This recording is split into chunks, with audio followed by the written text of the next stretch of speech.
the second half of this lecture, yes. I had a question about the algorithm that was suggested with the complexity k for finding the numbers. Yeah. I think the problem doesn't lie in that you need to find a processor that actually found the answer, because you can just let every processor write to the same memory location only if he found something. Yeah, that's true. But the problem lies in that k might be equal to n. So then you don't have Oh yeah.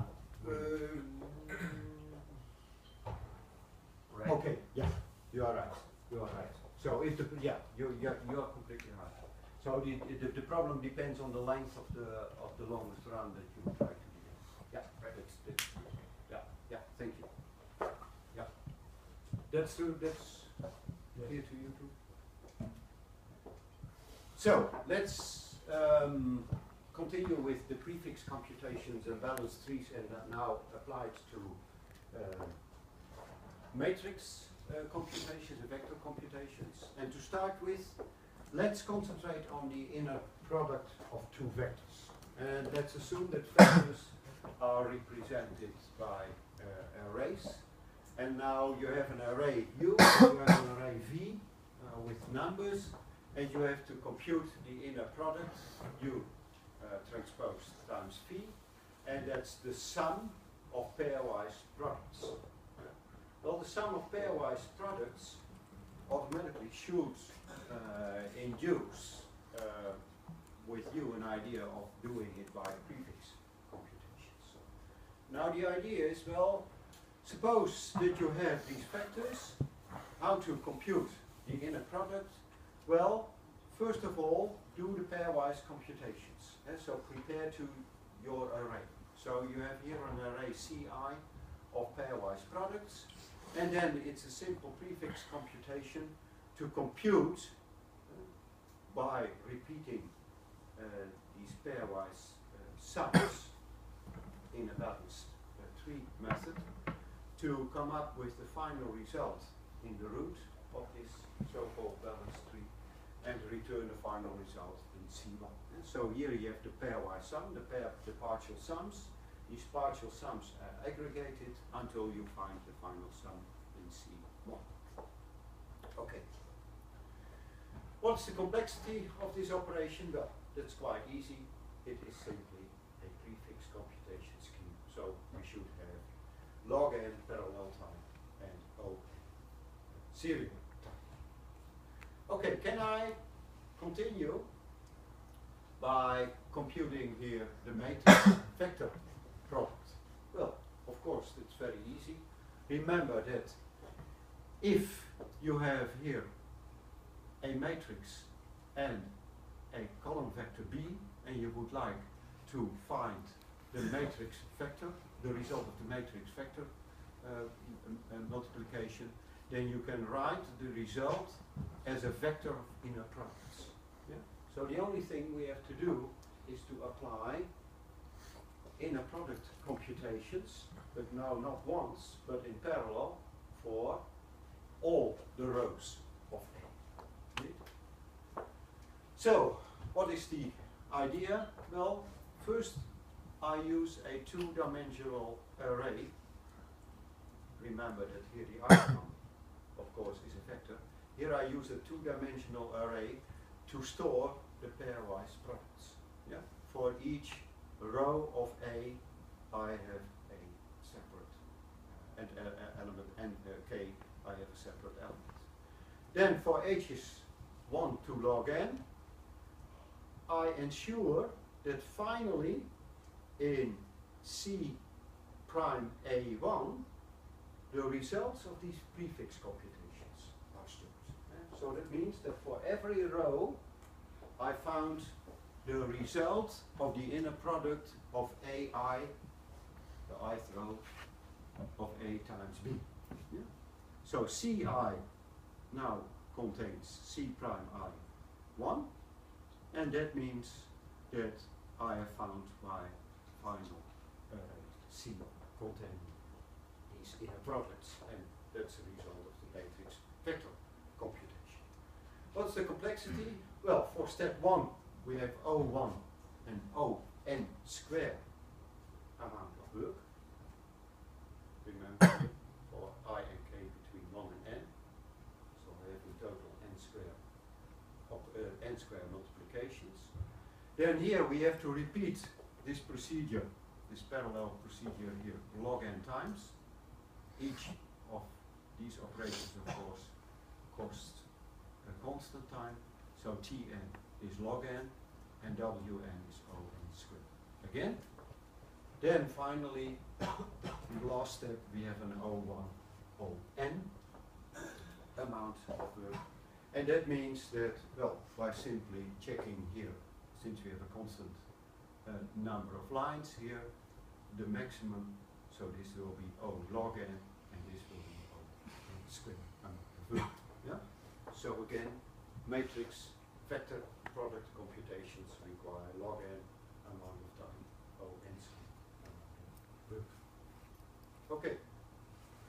Well, realizing that, of course, the next, I have to discuss first, of course, what a cost optimal algorithm would be. So, suppose that you have a fixed amount of processes.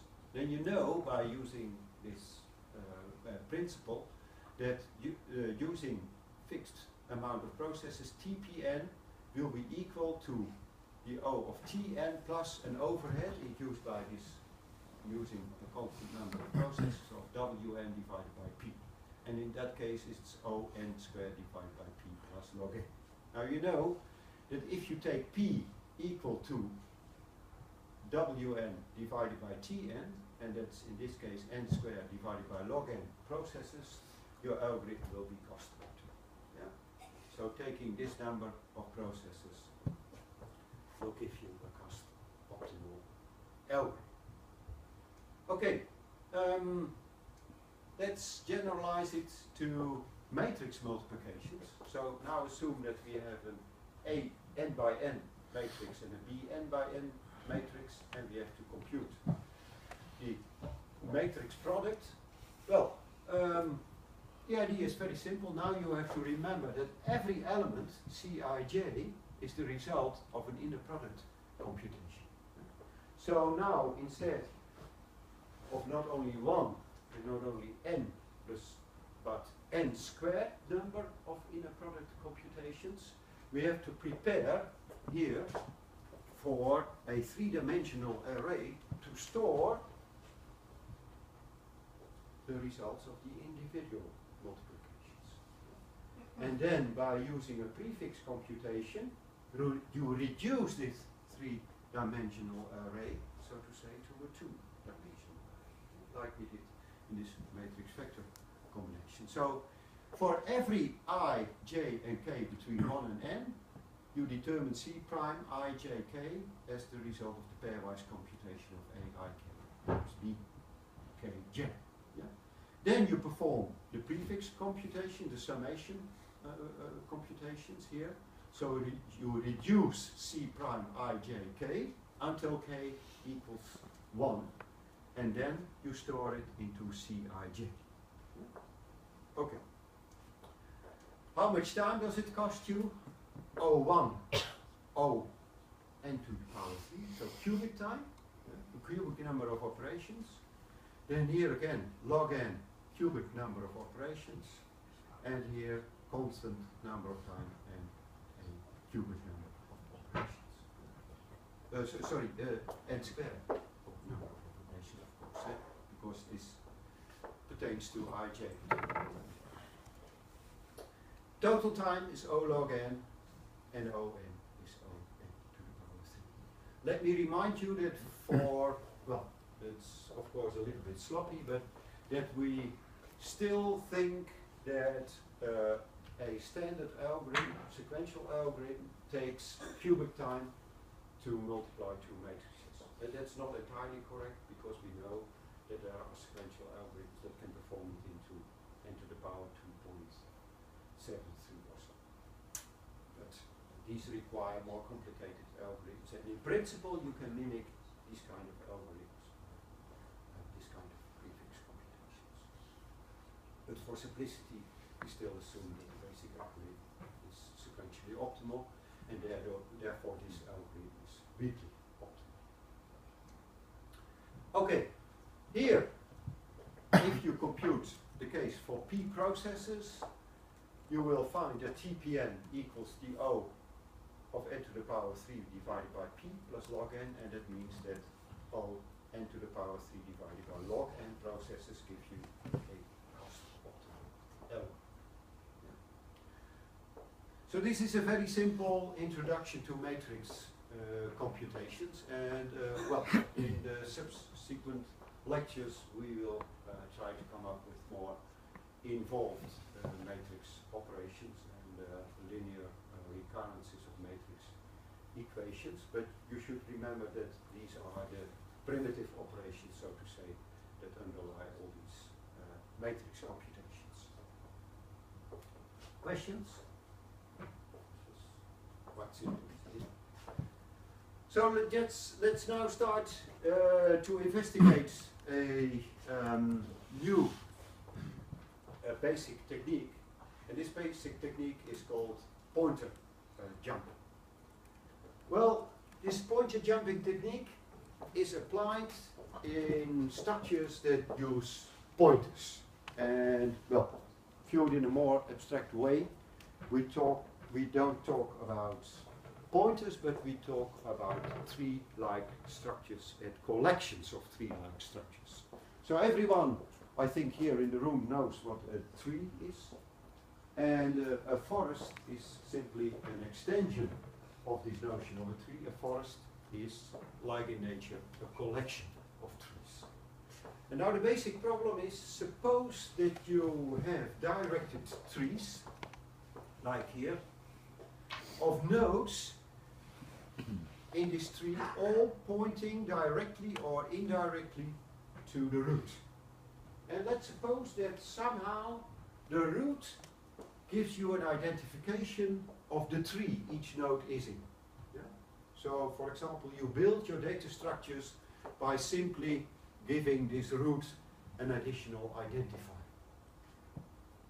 And now the problem is that when you extend this data structure, and there are more nodes that are pointing towards their predecessors, and you add, for example, elements to these nodes, and now you modify the root somehow, you would like to find out for each of these nodes, given that you access them in a random way, what kind of identity this node should have. And the identity of each node in such a tree is derived from the identity of the root. So the basic problem now is, given an arbitrary node in this large structure of nodes, a forest, to which tree does this node belong? What is the identification, so to say, of this node? And that means that for each node in such a collection, you have to retrieve its root. Now, each node in such a pointer structure points only to its parent, directly. So, in order to find the root, you have to traverse path in such a tree by, well, first of all, seeing what your predecessor is, and then trying to retrieve via this predecessor the identity of the root. Yeah. Okay. Now, what do we know about trees? Well, there is always a unique node, its root. For every node V, except the root, we know that it has an out degree of 1, so it has a unique pointer to its predecessor. And for every node except the root, there is a unique path from V to R. Yeah? So it can't occur that there is more than one path connecting it to its root. It's always a unique path. Okay. Here is the problem.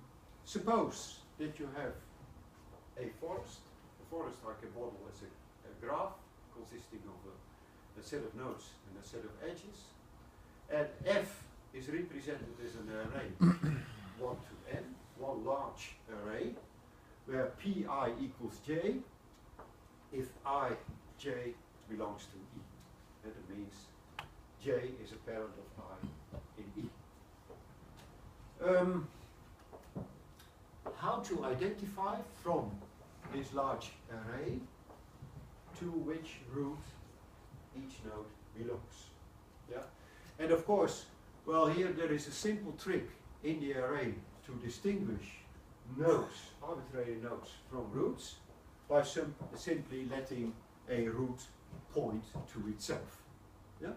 So if pi equals I, then we know that I is a root of some tree. Okay.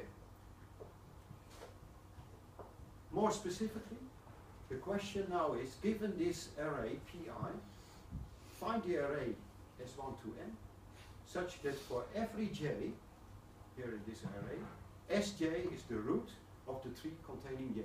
So instead of pi is j, where j is a predecessor, a parent, I would like to have Si equals some root in the origin. So for every element now, I should have its identification, its label. And the algorithm should have minimal runtime t. Okay. There are two techniques. Sequentially, you should be able to find it very easy, because it only makes use of the reverse pointer technique, and it performs a depth first search. Yeah? And the cost of it will be OA. Yeah? A parallel strategy requires something different. It requires the technique of pointer jumping, but that means, well, what we will see, a technique that makes use of path doubling. For each node in the tree, you find via its parent, its grandparent in the first step. Yeah? Now, if you do that for every node on a path, then the next move you will make is from a node via its grandparent to its grandparent. So you make a move of 4. Since this is done for every node, in the next step you make a move of 8. Yeah? So finally you will reach the root in how many steps? Well, if the height of the tree is equal to h, and you double every time that you find a parent of an ancestor of a node, the distance between the node and its ancestor, it will cost you the log of h. Yeah? First step 1, second step 2, then 4, then 8. Well, how many times can you double? Well, that's the log of h, and that means log h steps. So the cost of Tn, of this pointer jumping technique, is O log h, where h is the height of the, well, of the tree. I should say here in a forest, of course, the maximum height of the tree. So in general, if you have a forest, then you should find that Tn equals the O of log h, where h is the maximum height of the tree in the forest. Okay, let me illustrate the idea here. This is the simple program. So for I between 1 and n, I first initialize the array Si. Remember, Si should give you the roots, yeah, to which of the tree where I belongs. Well, the first step is you simply assign for each Si pi. That means either pi is the root itself, or it will give you the parent of I. While Si is not equal to SSI, this is simply, of course, a check. Do we have a root here already or not? Let Si be the S of Si. So make, try to discover the grandparent in the current structure via the parent. And here, of course, the doubling technique.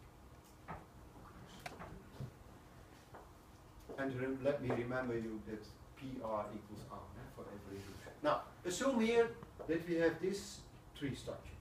Here. And we would like to find for every element here as its pointer directly the root 1. So I start here with S equals to P. So these are the elements, 1, 2, 3, etc. And these are the identities of the nodes they are pointing to. So 1 is pointing to 2, 2 is pointing, so 1 is pointing to 1, 2 is pointing to 1, 3 pointing to 2, 4 to 1, etc. Yeah? Node parent table. Now, what happens in the second step? Well, now instead of pointing to 8, 12 is directly pointing to 5. Yeah? And 5 is not pointing to 3, but 5 is pointing to 2. So, in the step hereafter, 5 will point to 2 directly. Yeah? That's the result of this pointer W2. And here you see the changes that have been made. So now, this 1 is pointing to the root, 2 is pointing to the root, 3 is pointing to the root, 4 is pointing to the root, 7 is also pointing to the root. In the next step, here, 12 is indeed pointing to 2, and you see that we are already almost there, yeah? Because there are only a few nodes, 12, 13, 15, 14, 15 that are pointing to 2, that in the final step will all be pointing to 2. Yeah? So this is the idea.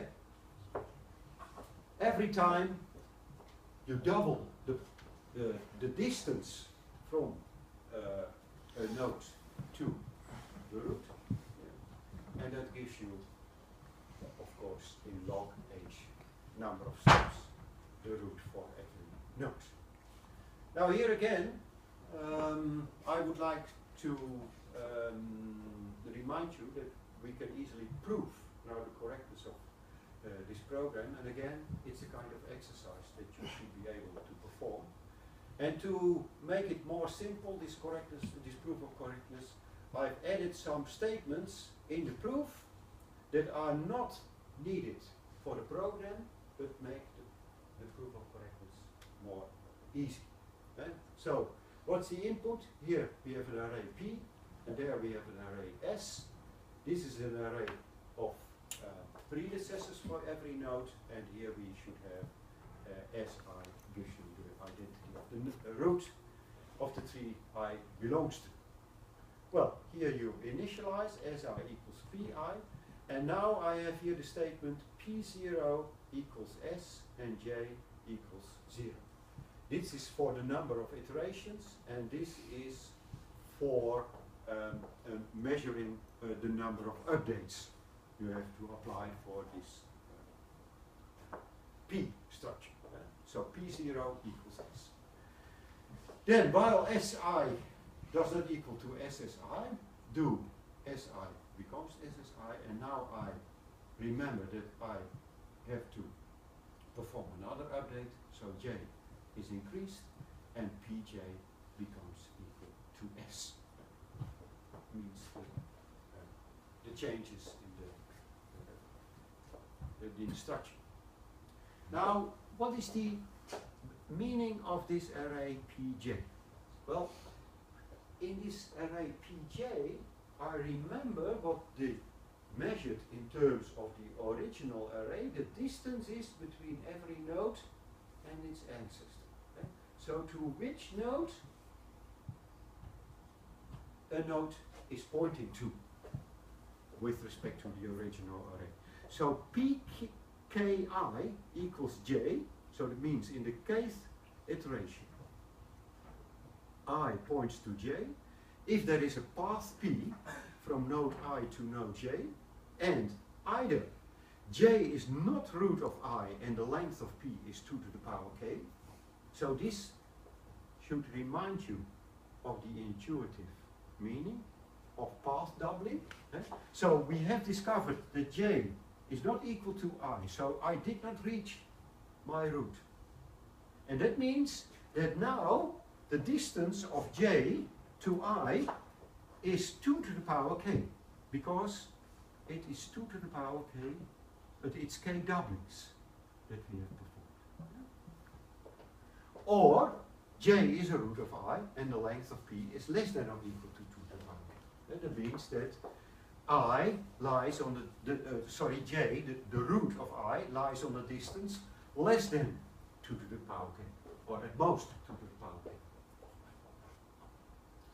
Okay, so this is a so-called invariant, and now it's quite easy to see that, well, from this invariant, now you can discover when we will have an array Si such that the point is giving you the root directly. Well, every time you increase the distance, well, what is the maximum amount you can increase the distance? That's of course the height of the tree. Yeah? So if 2 to the power k is equal to h, then we know that every element in the array should identify its root, if h is the maximum. Now, at that time, we know that the iterations have stopped, and that means that with log h for k, we have reached the final result. Okay, you have to prove that yourself. Here is the basic structure, and you can extend the proof by giving the explicit proof by induction yourself. Okay, so what's Tn is O log h, but now we have to discover that there is also a disadvantage attached to this technique. Every iteration will cost you O n number of operations. Why? Well, for each node, in principle, in the tree, you have to update.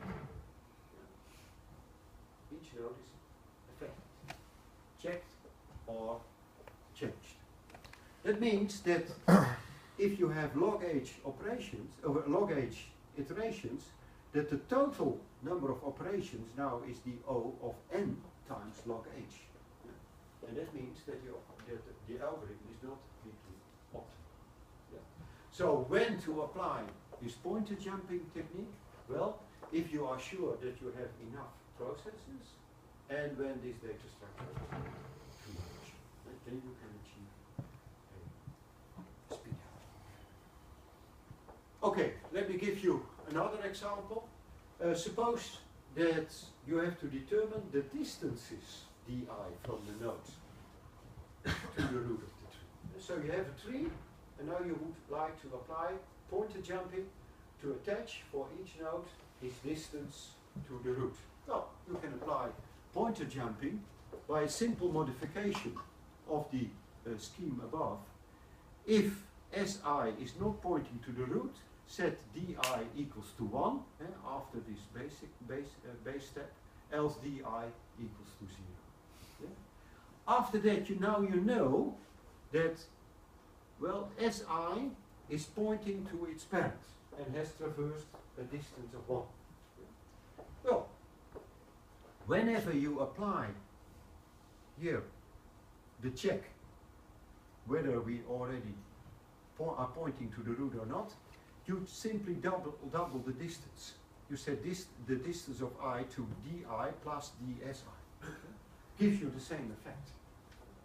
And again, in log h time, so not corresponding to the number of nodes, but now to the height of the tree, you will discover the distance of each node to the tree. This technique you can also apply, for example, in determining the in order of the tree.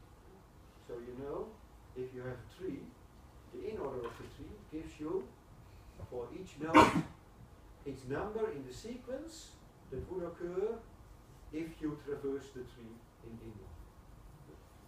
The same for pre-order and the same for post-order.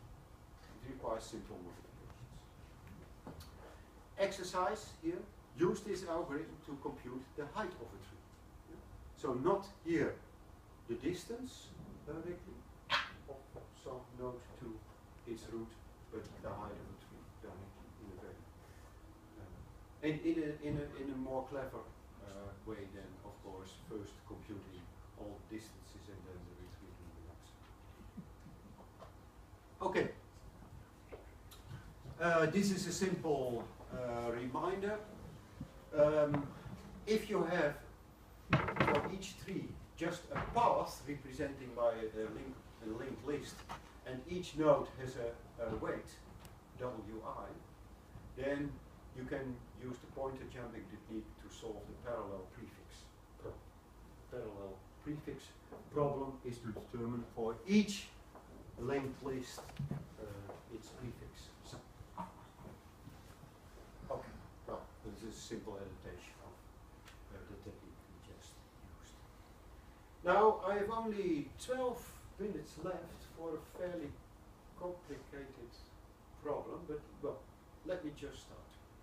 I would like to extend the idea of divide and conquer. That's a very familiar technique that you should already be acquainted with, to parallel process.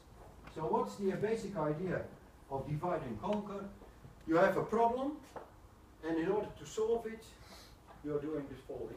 You split the problem in several, well, more or less equal parts. You solve these problems recursively in a concurrent way, so without any interaction between the solutions or partial solutions obtained for these independent parts. And once you have solved the sub-problems, you combine them in an easy way to retrieve the solution to the whole problem. Binary search, merge sort, and quick sort are excellent examples. And to give you just one example, what's merge sort? If you have an unsorted array A, then what you do is you split the array in the first half and the second half, and you apply merge sort independently to the first half and the second half. And then you return the merge of these already sorted arrays B and C. So you reduce your problem to merging sorted subarrays. Well, you know how to merge sorted subarrays. You compare these elements pairwise, one by one, and you find the minimum, and then you continue your research. And so if you find that m equals to 1 and n equals to 1, well, then the idea is very simple. You find the minimum, you concatenate it to the maximum of the two. Yeah? If m and or n is larger than 1, well, if x1 is less than or equal to I1, then you retrieve the minimum and you merge the rest. Yeah? So you merge x2 to m with 1. And oh, there is missing. And the same if I1 is the link.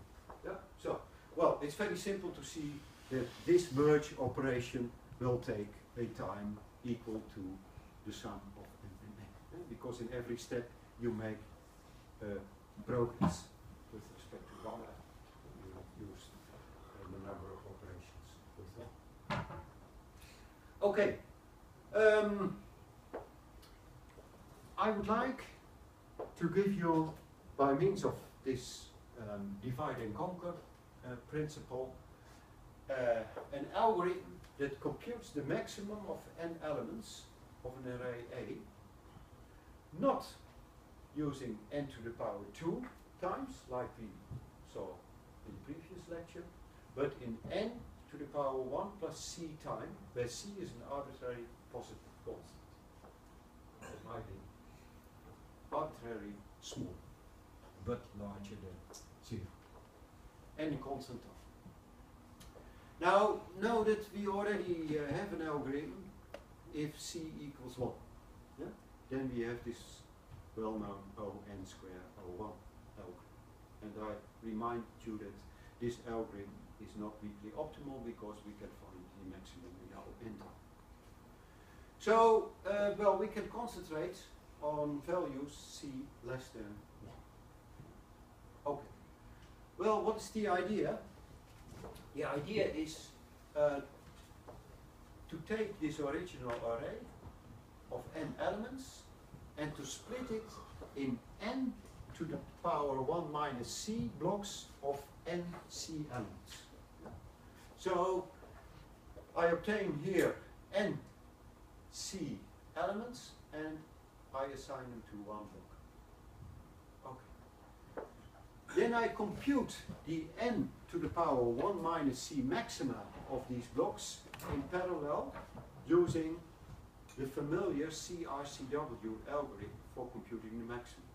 And that will cost you O n to the power 2, so that will cost you O n to the power 2c time.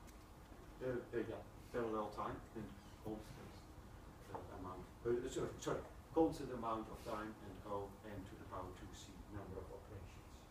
Yeah. Okay, so this is the first step. Here you collect these maxima using this technique, and now you obtain an array of n to the power 1 minus c of these elements.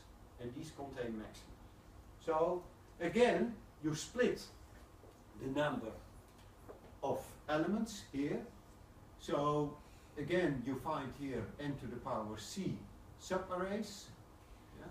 You find the maxima, and you continue until there is only one element left, and you have your maximum. Okay. So iteratively you apply the procedure in step 1. You compute the maximum of the resulting arrays with n minus c. So that means that now you have n to the power n minus 2c maxima in the next step. And then in the step thereafter you have n to the power 1 minus 3c until you have n to the power 1 minus kc elements. And now we stop the iteration when k equals 1 minus c divided by 2c. And that's an important step. And now the only thing I would like to know from you, without providing me with the details, why should I take k equal to 1 minus c divided by 2c? What would be the important idea behind this number of iteration steps? So what's the general principle here that we use? First of all, why should we divide here the original array in subarrays?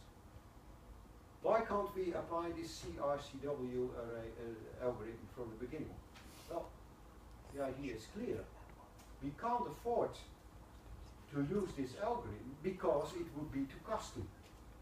It would cost us n to the power 2 number of operations. And that we would like to avoid. So, what's the idea? Well, by shrinking this array, so in one step we obtain an array of size 1 n to the power 1 minus c, and until we then have an array of n to the power 1 minus kc. Well, this k is chosen in such a way that the array then is small enough to afford applying this naive algorithm. Yeah? Because if you have a very small number of array elements, then you can apply this naive algorithm without violating the bounds. Yeah? So, what I'm doing here, if I have n minus kc, then in one step, using this CRCW algorithm, I reduce this array of maxima to one maximum.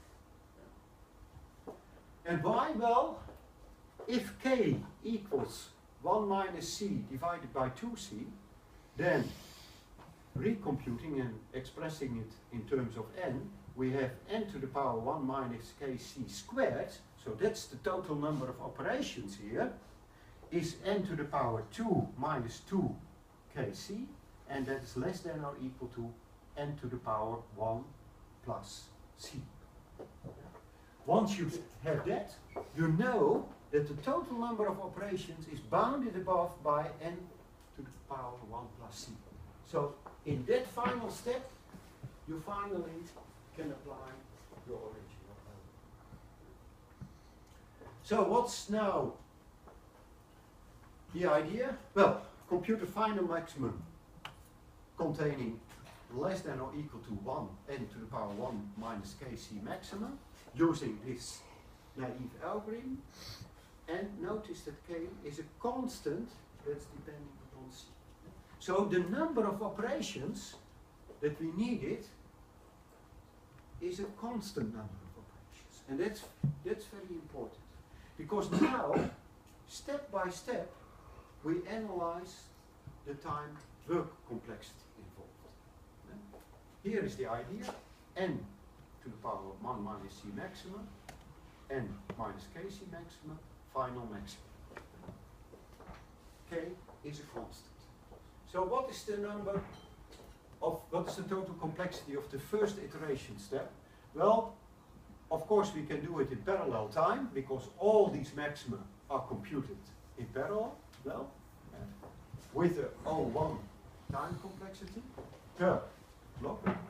And we have a total number of operations that's equal to n to the power 1 minus c times n to the power 2c. Yeah? N to the power 2c is the work complexity of retrieving the maximum in each block. N to the power 1 minus c is the number of blocks. Yeah? If you compute this, n to the power 1 minus c times n to the power 2c is O n to the power n1 plus c. Yeah? So that's sufficient, isn't it? It's allowed to do this without violating the bounds. Then, in an arbitrary step here, and especially in the final step, again, we have with respect to the original, or to the previous array, a time bound of O1, and again a work bound of On 1 minus k minus 1 times c times n to the power 2c, and again this is bounded above by O n to the power 1 plus c. Now realize that k is dependent upon c, so k is a constant. So you have a constant number here of iterations. What does that mean for the final complexity? Well, if in every step, and there is a constant number of steps, we have an O1 complexity, this is a constant number of O1, and that again is O1. Yeah. If here we have O n to the power 1 plus c everywhere, and this is a constant number, then the final number again is O n plus c. Yeah. So the final time work complexity of this algorithm is O1 O n to the power 1 plus c. Yeah? Okay. So this is the end of the lecture. Here is the result. And now I would like to give you this exercise for next lecture. Suppose that you have a Boolean array A1 to n.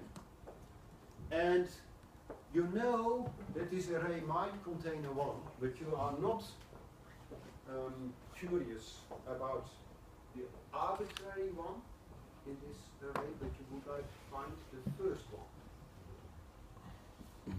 And now your task is to come up with an O1 ON algorithm on a CRCW to compute the first one. It means you have to compute the smallest index k, such that ak equals 1.